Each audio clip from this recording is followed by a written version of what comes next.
Some cars can get a speeding ticket standing still, especially when they're red and wear an M badge. Let's drive the 2011 BMW M3 Coupe and check the tech. And let's do that somewhere else.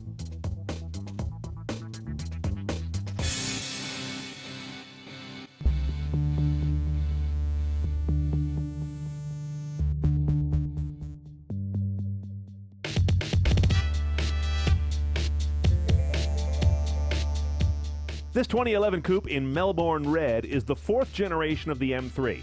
It's also available as a four-door sedan, not too unlike one of Cinderella's sisters, and as a convertible, both of which just seem a little greedy on the part of BMW.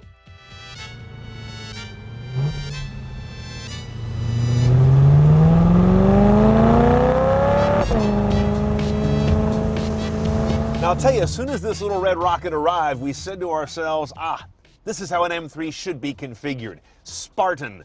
No LCD screen, no navigation, no iDrive controller down here. Those things seem foreign on a car that BMW advertises as not all race cars should be restricted to the track or something like that. Two simple gauges in a 3 Series, and you see these are pretty familiar, except there's a set of lights above the tachometer. Those are your shift lights. Speaking of shifting, we have the optional 7-speed dual-clutch automated manual, the DCT. When we get that on the road, I think you're going to be stunned by how somebody finally got it right. And if you want to bump up the basic sound on this guy, you can keep this proper head unit and go to premium sound, which will give you 825 watts, the brawniest BMW says they've ever put into a car, through 16 speakers driven by 9-channel amplification. We do have an iPod USB aux combo back here that can be had as either part of a package or a la carte with the basic head unit. Now check out these buttons alongside the shifter here. Power, EDC, traction control off, and this unlabeled rocker. Power is the engine response. Standard or aggressive, on or off, real simple. EDC is your damper control. Off means comfort, 1 light means normal, 2 lights means sport. We have continuously variable dampers or shocks all around this car. That's optional.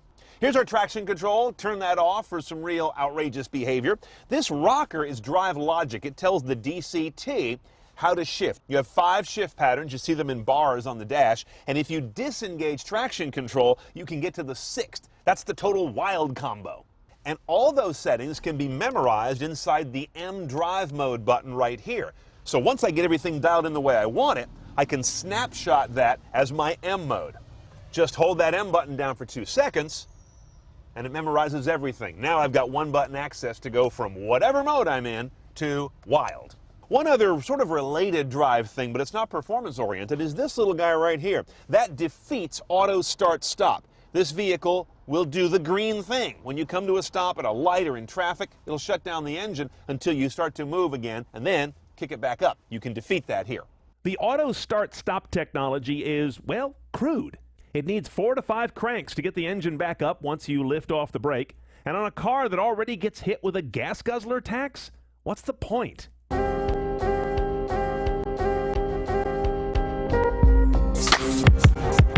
Check this out. This is a unique thing on the M3 Coupe. Carbon fiber roof panel. Saves you a few pounds over steel, but mounted up this high, a few pounds can have quite an impact on your center of gravity. Now, this is a coupe thing, not on the sedan, obviously, not on the convertible, obviously, but you can replace this with a sunroof, and then you get a whole metal roof up here, which kind of misses the point. Okay, let's get to the engine, because that's really why you're watching this video, right? It lives here under a special hood, special in 2 ways. First of all, you can always spot an M3 because it's got this big proboscis sticking up right here. That makes room for a big motor underneath, physically big as well as numerically big. Oh, by the way, this hood, very light. It's aluminum, which is also an M3 thing. Now, here's the 4-liter V8. No turbos, no amplification, if you will. It's a naturally aspirated wonder of an engine. It's got their double Vanos, totally variable, stepless timing stuff going on. Underneath here are 8 individual throttles. It's an actual work of art, seriously. Power on this guy is 414 horsepower. Interesting drop down on the torque number to just 295 foot-pounds. Big differential there. We'll see how that performs on the road. I can tell you now, it's 0 to 60 in about 4.7 seconds, with mileage that's going to make you swallow hard. 1420 is the estimate. I bet you'll do 12 on average, the way you want to drive this car. Oh, and a side note for you kids who've only known cars that are high-tech and beautifully engineered. This is how you tell when you're driving a real car. The sound it makes when you start it up cold. Clattering, metallic, kind of clanking. Big old lumpy square cam kind of idle. Not till it gets to full operating temperature does this car sound like it's not coming unscrewed. That's what a high-performance car is supposed to do.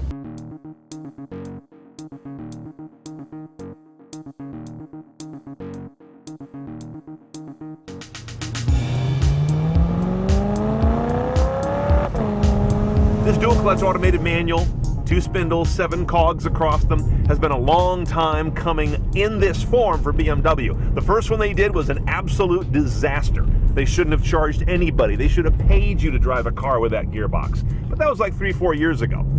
Now this car is outstanding. These shifts are so tight and so beautifully executed. You can tell by the sound. Just listen to this car run through the gears.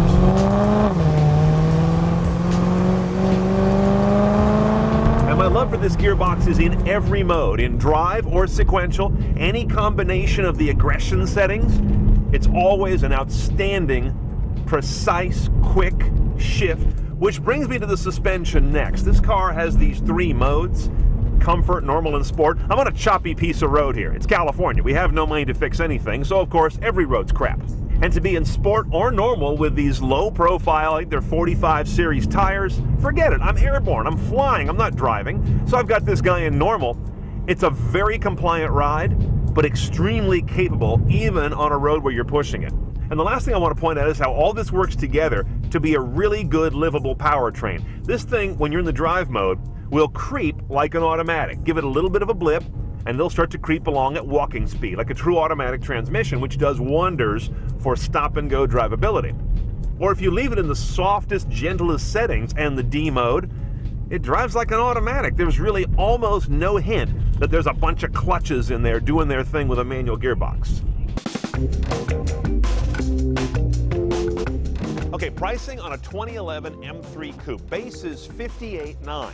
Now, about all I'm gonna put on this car, to be a purist, is the dual clutch transmission, $2,100. Someone finally got it right. And I might spend $1,000 on that dynamic suspension. Now, of course, you can add Sirius satellite radio, BMW Bluetooth with BMW Assist, park distance sensors, $1,900 for the premium sound. I'd probably skip all those. You know what else I might skip? This car, and instead pick up a 335 IS. Look at the numbers. You see, as much as I like the M3, if it's my money we're playing with here, I'd skip it and its gas guzzler tax of $1,300 and look hard at a 335 IS. Here's how they stack up. On MSRP, the M3 is 15% pricier. That buys you a 23% bump in horsepower, but quite a bit less torque. It's a little porkier at 133 pounds heavier, even with that carbon hat. And after all that is only 0.4 seconds or 8% quicker to 60. Get the IS and your fuel economy goes from dismal to pretty good, but you'll have to say goodbye to that sweet dynamic suspension and dual clutch transmission. Look, if you really get on the track and don't just talk about doing it, the M3 is your car. Just make sure you pour it straight.